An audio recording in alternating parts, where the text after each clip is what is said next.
O Jornal da Justiça está de volta e o nosso assunto agora é a sessão plenária de hoje do Supremo Tribunal Federal. Entre os temas que estão na pauta, um recurso que envolve o Banco Santander e questiona uma decisão do Tribunal Regional Federal.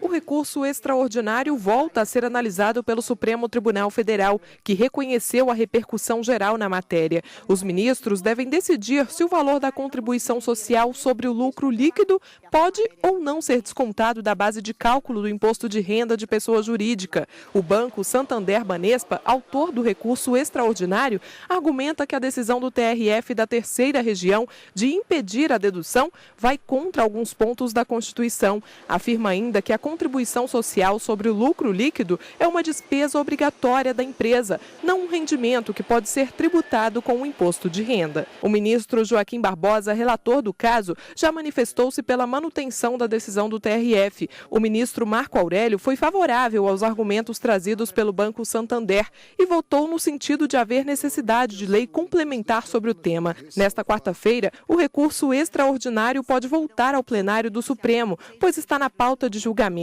Questionado sobre o assunto, o Santander informou que não fala sobre temas que ainda estão em análise na Justiça.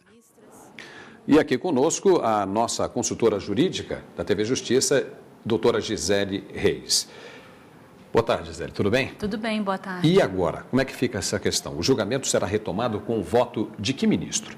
Paulo, nesse caso, houve um pedido de suspensão, o julgamento ele acabou sendo suspenso por conta de um pedido de vista do ministro César Peluso.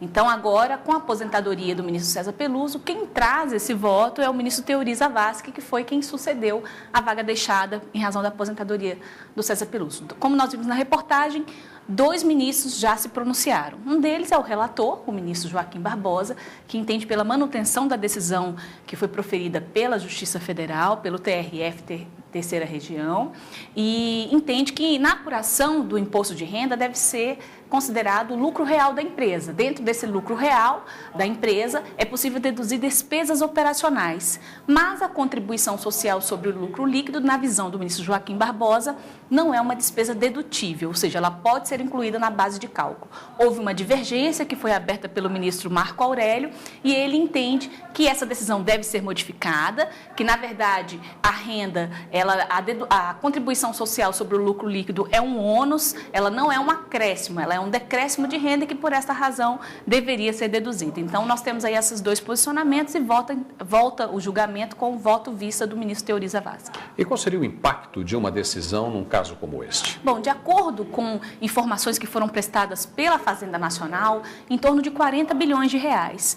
É claro que se nós tivermos uma decisão que, pela inconstitucionalidade dessa dedução, isso possibilitará que empresas que eventualmente tenham esse valor, né, tendo sido considerado na base de cálculo do imposto de renda, elas possam pedir a restituição desse tributo. Então, tem aí pode atingir os cofres públicos nessa cifra de 40 bilhões de reais. Há uma possibilidade de um desrespeito de um princípio constitucional. Nesse caso, qual seria esse princípio constitucional que estaria sendo desrespeitado? Bom, os recorrentes argumentam que seria o princípio da irretroatividade tributária, que é um princípio que está previsto na Constituição Federal, que estabelece que tanto a União, os estados, o Distrito Federal e os municípios, eles não podem cobrar tributos em decorrência de lei, de fato gerador que tenha ocorrido antes da vigência da lei que os instituiu.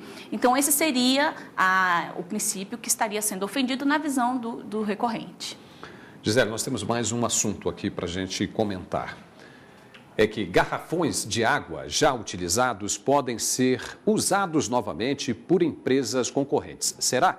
Os ministros do Supremo Tribunal Federal devem julgar uma ação direta de inconstitucionalidade sobre esse tema. Produtores questionam uma lei do Paraná que permite essa prática.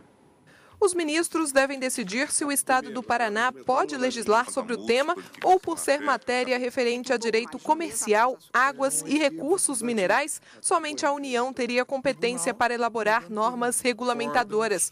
A ação foi pedida pela Associação Brasileira da Indústria de Águas Minerais. De acordo com a associação, a lei estadual permite que os garrafões de água reutilizáveis sejam usados por concorrentes, ou seja, nenhuma empresa pode impedir impedir que a outra aproveite o recipiente, engarrafe e venda o produto com a marca gravada na fabricação do garrafão. Ainda segundo a autora da ação, a lei pode trazer prejuízos à segurança da saúde pública. Seria possível que um produtor colasse um rótulo no garrafão de uma marca conhecida por ser confiável, por exemplo, e se o adesivo caísse, ficaria apenas o nome registrado no próprio recipiente. Em caso de problemas, a empresa idônea poderia responder pelo erro. Outra questão seria a possibilidade de envasar água comum em recipientes com marca de água mineral. A lei é inconstitucional no entendimento da associação porque estaria usurpando a competência da União, que é a responsável por administrar os recursos minerais. As partes foram procuradas, mas não quiseram gravar entrevista.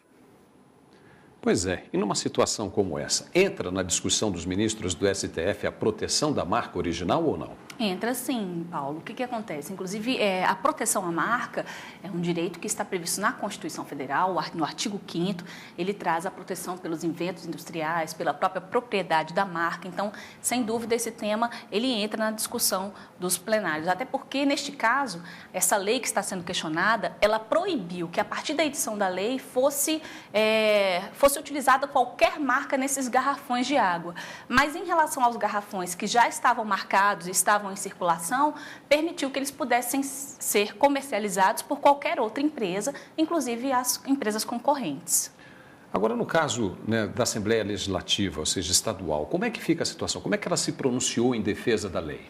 Bom, ela defendeu, argumentando que essa legislação veio para proteger o consumidor. Por quê? Porque na medida em que o consumidor ele adquire aquele garrafão e consequentemente, a água nele contida, ele paga não só pela água, mas também pelo vasilhame. Então, a partir do momento em que ele paga pelo vasilhame, ele tem a possibilidade de, numa próxima compra da água, utilizar esse vasilhame como troca.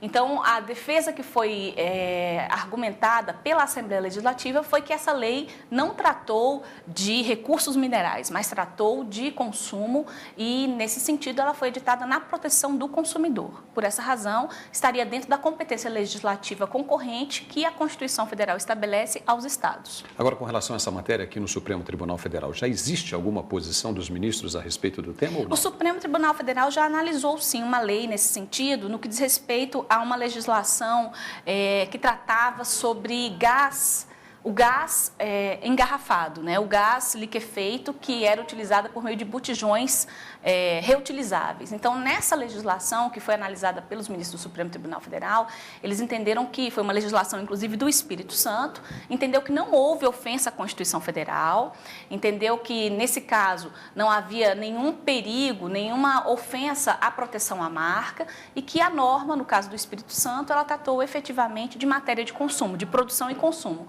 Então, neste caso, os ministros entenderam que a norma era constitucional.